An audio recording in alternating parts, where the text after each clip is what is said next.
Neighbor's kid climbed my fence to play with a cat and ended up destroying thousands of dollars worth of exotic plants. So, I am suing his mom for the damages. I have what some people might call an obsession, but I prefer passion project. Over the last 6 years, I've cultivated a garden of rare and exotic flowers in my backyard. We're not talking tulips and daisies, I mean orchids that bloom once every 3 years, cuttings I've flown across the country to pick up in person, and carnivorous plants that need daily misting and controlled humidity. The garden also doubles as a small but lucrative side business, enough to match my husband's full-time income in the last few months. Our backyard is fenced, locked, and posted with multiple private property and no trespassing signs. Enter my neighbor Lisa, and her son Noah. We've had minor issues with Noah before. He's trampled flowers in my front garden before, near the house, not the pavement, but Lisa just laughs it off. I kindly explained to her that while I understood kids don't always know better, these plants can take years to grow. She gave me a half-hearted apology and promised to keep a better eye on him. Last weekend, my husband and I went out for a few hours to celebrate our anniversary. We came home to what looked like a miniature tornado had hit the corner of my backyard garden.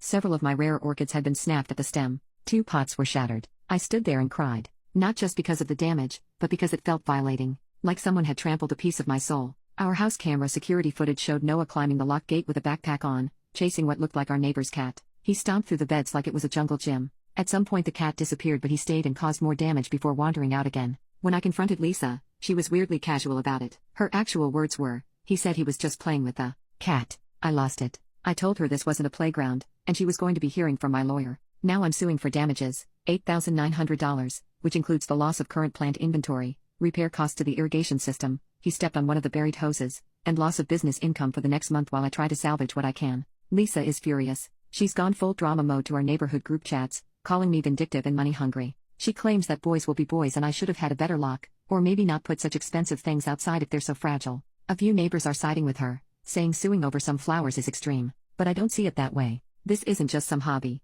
it's part of my livelihood. It's years of hard work, patience, and honestly, love. Some friends are telling me I should have just accepted her apology and moved on since he's just a kid. This was made the whole situation more hurtful than it already was.